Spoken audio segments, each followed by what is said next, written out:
Welcome to Suman TV. అందరికీ నమస్కారం. నా పేరు స్వప్న. ఈ మధ్య కాలంలో కన్సీవ్ అవ్వడం అంటే బిడ్డల్ని కనగలగడమే ఒక పెద్ద సవాల్ అయిపోయింది లైఫ్ స్టైల్ చేంజెస్ వల్ల. వీటన్నిటితో పాటు ఒకవేళ కన్సెప్షన్ జరిగిన తర్వాత కూడా మళ్ళీ మిస్క్యారేజెస్ అవ్వడం, చాలామందికి వరుస పెట్టి 3-4 మిస్క్యారేజ్ అయిన తర్వాత వాళ్ళు మళ్ళీ బిడ్డని కనడానికి భయపడుతూ ఉంటారనమాట. సో ఎందుకు జరుగుతుంది ఈ రికరెంట్ మిస్క్యారేజెస్ అన్నది? ప్రెగ్నెన్సీ దాల్చిన తర్వాత జాగ్రత్తలు తీసుకోవచ్చా? హార్మోన్స్ని రెగ్యులేట్ చేసుకోవచ్చా ముందు నుంచి? We have with us IVF expert, అందరికీ చాలా సుపరిచితులు, డాక్టర్ అఖిలారెడ్డి గారు ఫ్రమ్ ఫెలిసిటీ. కొండాపూర్లో ఉన్న ఈ క్లినిక్లో చాలామంది, ఐ థింక్ 1000 మంది పిల్లలు డాక్టర్ అఖిలారెడ్డి గారి చేతుల మీదుగా పుట్టారు. వెల్కమ్ టు సుమన్ టీవీ అండి. థ్యాంక్ యూ అండి. I think we had a long conversation last time మనం ఇంటర్వ్యూ చేసినప్పుడు. సో అసలు రికరెంట్ మిస్క్యారేజెస్ ఐవీఎఫ్ బేబీస్ జరుగుతాయా, అందరికీ జరుగుతాయా అంటే ఎలా అర్థం చేసుకోవాలి? రికరెంట్ అంటే when we call it recurrent, when women conceive అయిన తర్వాత 2 times కనుక న్యాచురల్గా లైక్ స్పాంటేనియస్గా కనుక అబార్షన్ అయితే దాన్ని we term it as recurrent pregnancy loss, అంటే రికరెంట్ మిస్క్యారేజెస్ అంటాం. ఇది న్యాచురల్గా కన్సీవ్ అయిన వాళ్ళకి అవ్వచ్చు or through IVF. In the end embryo survive అవ్వకపోక మిస్క్యారేజ్ అంటే పడిపోవడం, దాన్ని we term it as miscarriage. So it can happen with natural pregnancies or any treated cycles. IUI కానివ్వండి, ఇక్సీ కానివ్వండి, ఐవీఎఫ్ కానివ్వండి, ఎనీ ట్రీటెడ్ సైకిల్స్ ద్వారా కూడా అవ్వచ్చు. రైట్. అండ్ దీని ఇన్సిడెన్స్ ఎలా ఉంటుంది అంటే ఇట్స్ నాట్ దట్ కామన్. ఇప్పుడు నేను నా క్లినిక్కి వచ్చే ఎవ్రీ 10th పేషెంట్కి మిస్క్యారేజ్ ఉంటుంది, రికరెంట్ మిస్క్యారేజ్తో వస్తారు అని చెప్పలేను. ఐ వుడ్ సే 1 in సుమారుగా 100 couples or 2 in 100 couples will have this recurrent miscarriage risk. 2 అంటే దానికి ఏమైనా జెనెటిక్ ప్రీడిస్పోజిషన్ ఉంటుందండి? సో ఇది ఎలా ఉంటుంది అంటే రికరెంట్ మిస్క్యారేజెస్ అనేది again when we start actually investigating. ఇప్పుడు ఒక మిస్క్యారేజ్ అయితేనే ఈ మధ్య తీసుకోవడానికి ఇబ్బందిగా ఉండిద్ది. అంటే ఎందుకు, వై మీ, మాకే ఎందుకు ఇలా, ఐఎమ్ సో పర్ఫెక్ట్ బట్ ఎందుకు ఇట్లా అని so many questions unanswered. We also don't really, అంటే డాక్టర్గా ఒక్క మిస్క్యారేజ్కి మరీ 100 టెస్ట్లు చేసేసి in the end they will B unsatisfied if everything comes normal. అన్నీ బాగానే ఉన్నాయి అయినా ఎందుకు అయింది అన్న ఫ్రస్ట్రేషన్ ఎక్కువగా ఉంటుంది. So always we start investigating when there are more than 2 times. 2 times కంటే ఎక్కువ కనుక మిస్క్యారేజ్ అయితే that's when we start evaluating అనమాట. అండ్ ఇది కామన్గా ఎందుకు అంటే ఫస్ట్ 3 monthsలో అయ్యేది మాత్రం 80% of the times it's because of chromosomal abnormalities. And మిగిలిన 10% యుట్రస్. ఇప్పుడు ఎంబ్రియో యుట్రస్లోనే కదా పెరగాలి. సో ఆ యుట్రస్లో ఏదన్నా డిఫాల్ట్ ఉంటే 10% end there. Okay. And there are 5 to 10% with genetic causes. ఏవన్నా ఆటో ఇమ్యూన్ కండిషన్స్ అవ్వచ్చు, ఫ్యామిలీ హిస్టరీలో సమ్ ఆటో ఇమ్యూన్ కండిషన్, వీళ్ళు చూడడానికి బాగానే ఉండొచ్చు but they might be carrying some autoimmune disease. అలాంటి వాళ్ళకి కూడా మిస్క్యారేజ్ రిస్క్ ఎక్కువగా ఉంటుంది. ఎక్స్టర్నల్ ట్రిగ్గర్స్ ఏమైనా ఉంటాయండి? పూర్వం బొప్పాయి పండు తింటే సినిమాల్లో మిస్క్యారేజ్ అయిపోయేది అంటే విలన్లు స్కీమ్ చేసి అలా పెట్టేవారు అన్నమాట. యాక్చువల్లీ పప్పాయతో ఎందుకు, ఇప్పుడు పీరియడ్స్ డిలే అయిపోతే నేను పప్పాయ చాలా తిన్నాను అయినా నాకు పీరియడ్స్ రాలేదు అని వస్తారు. So the basic thing with papaya is uterine కాంట్రాక్షన్స్ని ఇండ్యూస్ చేస్తుంది అనమాట. సో దాట్స్ వై మేము చెప్తాం ట్రాన్స్ఫర్ అయిన వాళ్ళకి ఆర్ ఎనీ ట్రీట్మెంట్ తీసుకుంటున్న వాళ్ళకి we tell them to avoid papaya in the second half of the cycle. Because తెలియదు యుట్రైన్ కాంట్రాక్షన్స్కి అవ్వకపోవచ్చు. So we tell them to avoid that.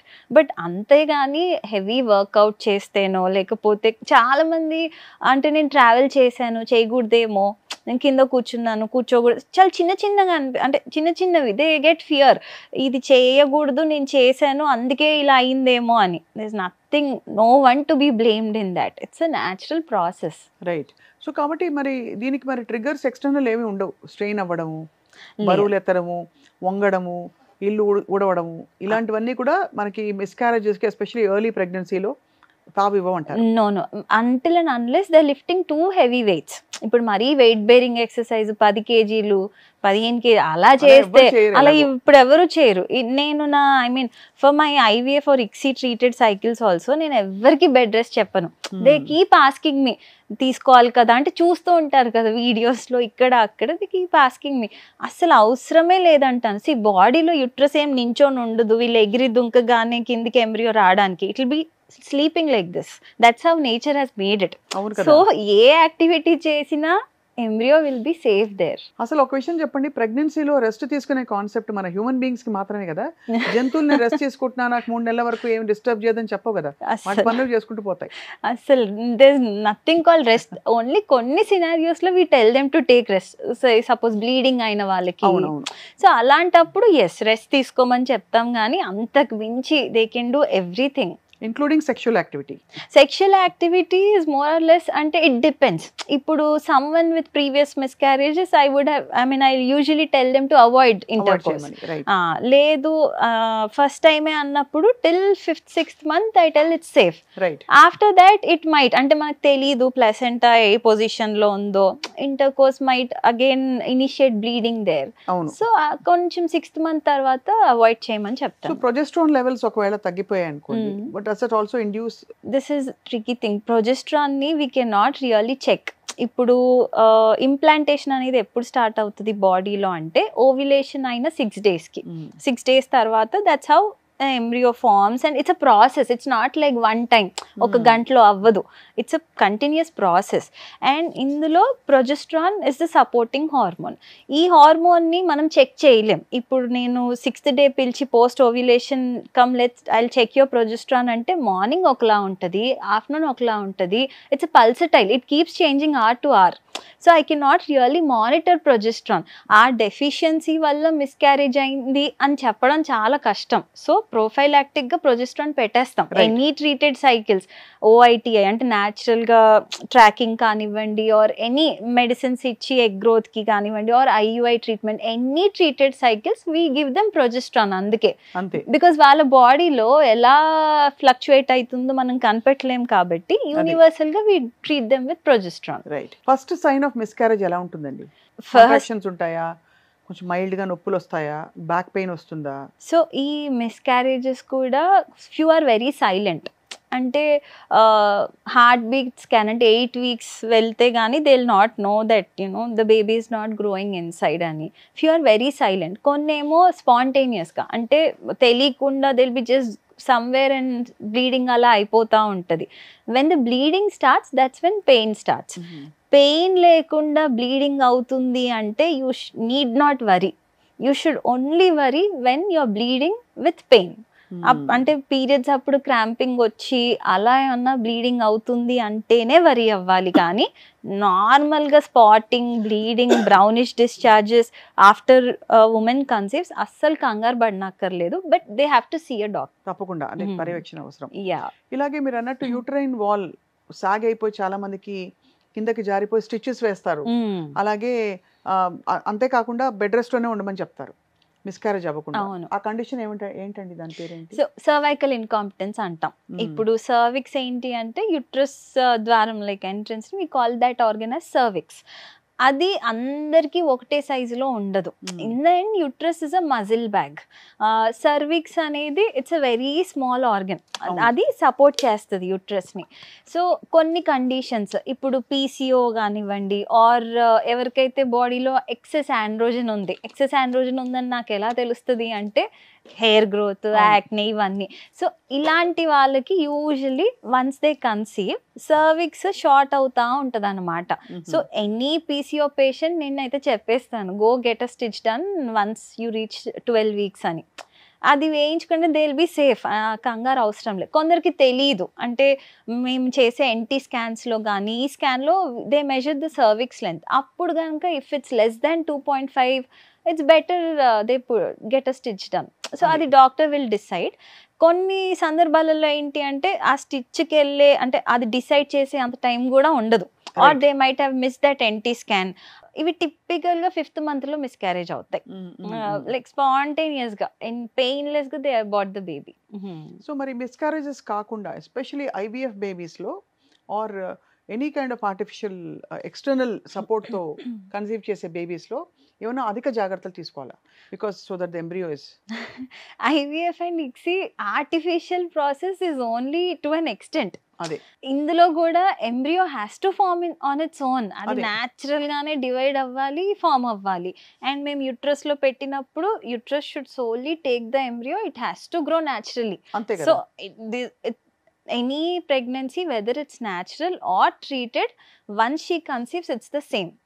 Unless and until age కనుక ఎక్కువగా ఉండి మేము ఐవీఎఫ్ ట్రీట్మెంట్ ద్వారా కన్సీవ్ అయిన వాళ్ళకి little few like during pregnancy BP risk కానివ్వండి ఆర్ డయాబెటిక్ రిస్క్ ఎక్కువగా ఉంటుంది because the babies are heavy. అంతకు మించి they both are treated the same way. ఒక మిస్క్యారేజ్ అయిన తర్వాత డాక్టర్ అఖిల ఎంత గ్యాప్ ఇవ్వాలి to conceive again? 3 months, ideally 3 months.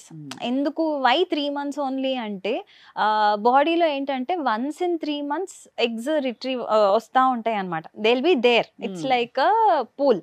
But అందులో నుంచి వన్స్ ఇన్ 3 months కొన్ని వస్తాయి, అందులో నుంచి ప్రతి నెల కొన్ని బయటకు వస్తూ ఉంటాయి. So we don't know which 3 months we're in. ఇప్పుడు మిస్క్యారేజ్ అయిందంటే అది ఏ పూలో తెలీదు. So we ideally tell the couple to give a break of 3 months. ఆ 3 months supplements, vitamins, vitamin D, ఈ సప్లిమెంట్స్ అన్నీ తీసుకుని then we tell them to try naturally. అయితే ఇంకేమన్నా హెల్దీ హ్యాబిట్స్ తోటి మన మిస్క్యారేజెస్కి ప్రోన్ అవ్వకుండా మన ప్రెగ్నెన్సీని ఫస్ట్ ట్రైమిస్టర్, ఎందుకంటే పూర్వం చెప్పేవాళ్ళు 3 నెలలు దాటితే గానీ బయట ఎవరికి చెప్పదనేవాళ్ళు, బికాస్ నిలబడుతుందా లేదా అని అర్థమయ్యేది కాదు. అప్పట్లో మాల్ నరిష్మెంట్, వైటమిన్ డెఫిషియన్సీస్ ఇవన్నీ కూడా they would form case for miscarriage. ఇప్పుడు థ్యాంక్స్ టు మెడికల్ అడ్వాన్స్మెంట్స్ మీలాంటి డాక్టర్స్ గైడెన్స్ ఉంటుంది కాబట్టి ఖచ్చితంగా జాగ్రత్త తీసుకుంటారు. ఏమైనా తీసుకోవాలండి సప్లిమెంట్స్ కానీ? తీసుకోవాలి. Folic acid compulsory. అది కాకుండా vitamin D, it's very important. అది అందరికీ డెఫిషియెంట్ గానే ఉంటుంది because we hardly get expose to sun in the morning. అసలు మనం ఎక్కడ కానీ వీ కవర్ ఆ సెల్స్ కదా, అందరికీ వైటమిన్ డి డెఫిషియన్సీ ఉంటుంది. And that's the most important hormone in implantation. So usually I tell my patients to take vitamin D supplement తీసుకోమంటాను. ఇది కాకుండా యాంటీ ఇన్ఫ్లమేటరీ డైట్. ఇప్పుడు యాంటీ ఇన్ఫ్లమేటరీ డైట్ అంటే ఏంటి అంటే ఎక్కువగా junk food, preservatives, no sugar, gluten free, ఈ diet compulsory follow అవ్వాలి. Other like what are the promoting substances అంటే ఆనియన్, గార్లిక్, జింజర్ మామూలుగా తీసుకునేవి. ప్రోబయోటిక్స్ తీసుకోమని చెప్తాను కంపల్సరీగా. Gut health is very important. ఎందుకు వై గట్, ఈ మధ్య చాలా research is been done. Gut when your gut is happy you are happy అని. But 70% of the reproductive hormones are controlled by your gut. So in the end మీరు పొట్ట జాగ్రత్తగా చూసుకుంటే it will do its other things normally. So అందుకే gut health is very important. ఈ 4 and the 5th one, stress. That is one thing which cannot be measured through any test. అంటే నేను cortisol చేసినా నాకు స్ట్రెస్ ఎంత ఉందో తెలియదు బాడీలో, only the individual knows. So anyone who's planning pregnancy I tell them కొంచెం ఆ స్ట్రెస్ ఫ్రీ ఎన్విరాన్మెంట్ క్రియేట్ చేసుకొని వైటమిన్ సప్లిమెంట్స్ అన్నీ తీసుకొని then it's better they plan pregnancy. Chala, and final point I'd like to ask you Dr. Akhila is guilt and anxiety తో stress తో బాధపడిపోతారు ఒక miscarriage అవ్వగానే. వాళ్ళదే తప్పు, నాకే ఎందుకు ఇలా అయింది, ఇవన్నీ జరుగుతాయి. సో వాళ్ళకి ఏం చెప్పదలిచారు టు బీ కరేజియస్, మళ్ళీ మీరు జాగ్రత్తగా ధైర్యంగా మళ్ళీ మీరు బిడ్డని కనే ప్రయత్నం చేయొచ్చని? సో ఫస్ట్ థింగ్, అవును ఇది 1 time మిస్క్యారేజ్ అవ్వనివ్వండి 2 or 3 times the pain is same. అంటే వై మీ, మాకే ఎందుకు ఇలా, and most of the times woman is blamed. నీ వల్లే, నువ్వు ఏదో చేస్తే ఇలా అయ్యింది and all that. So first thing I would like to stress upon is any miscarriage first go to a doctor. మీకు ఒక్కసారే అవ్వనివ్వండి. Though I told here we start evaluating after 2 times. But ఒక్కసారి మిస్క్యారేజ్ అయినా ఒకసారి వెళ్తే we will understand అంటే ఏ వీక్స్లో అయింది miscarriage and what other things was she doing, or మెన్కి ఏంటి ఏమైనా అడిక్షన్స్ ఉన్నాయా, ఒక బేసిక్ హిస్టరీలో the doctor will be able to guide them better. అంటే నెక్స్ట్ టైం జరగకుండా ఎలాంటి జాగ్రత్తలు తీసుకుంటే బెటర్ అనే గైడెన్స్ వాళ్ళకు వస్తుంది అండ్ వాళ్ళకు ఒక హోప్ వస్తుంది. And that okay this can be achieved, this nothing to worry. ఎందుకు అంటే 90% of the times a women who has had 2 miscarriages, the 3rd time she conceives naturally. And this is like a cumulative data, చాలా studies నుంచి వచ్చింది. But only 10% couple మాత్రమే suffer అవుతారు. So it's not that she cannot conceive naturally the 2nd time. There are possibilities, just that she needs proper guidance అంతే. అది. And of course radiation free atmosphere, హాయిగా నిర్మలమైన ప్రశాంతమైన మంచి వైబ్రేషన్స్ లో ఉండడం. ఇది పురాతన కాలం నుంచి చెప్తున్నారు. It's backed by scientific evidence also. Yes microwave దగ్గర కూడా నిలబడింది నేను విన్నానండి. అవును, రేడియేషన్. ప్రెగ్నెన్సీ ఉన్నప్పుడు డైరెక్ట్ గా అందులో మనకి ఈ లెవెల్లో ఉన్నప్పుడు మైక్రోవేవ్ పెడితే అది డైరెక్ట్ గా తాకుతుందని చెప్పి we have heard. Of course x-rays నుంచి దూరంగా ఉండాలి. కొన్ని మెడికేషన్స్ అండ్ యాంటీబయాటిక్స్ అస్సలు వాడకూడదు, తీసుకోకూడదు. అది అన్నిటికీ గోల్డెన్ ప్రిన్సిపల్. డాక్టర్ని సంప్రదించి ప్రెగ్నెన్సీ సంపూర్ణంగా నాటుకుని హెల్దీగా ఉండే వరకు చాలా అతి జాగ్రత్తగా ఉండడం అవసరం. Correct. Yeah, very very I think this a very needed topic. ఈ మధ్య కాలంలో లైఫ్ స్టైల్ చేంజెస్ వల్ల చాలా జరుగుతున్నాయి ఇట్లాంటివి. డాక్టర్ అఖిలారెడ్డి గారు, thank you very much. And వచ్చే ఎపిసోడ్లో ఇంకా చాలా విషయాలు మాట్లాడదాం మనం, all about having a healthy baby, conception నుంచి బర్త్ వరకు. Thank you. యా.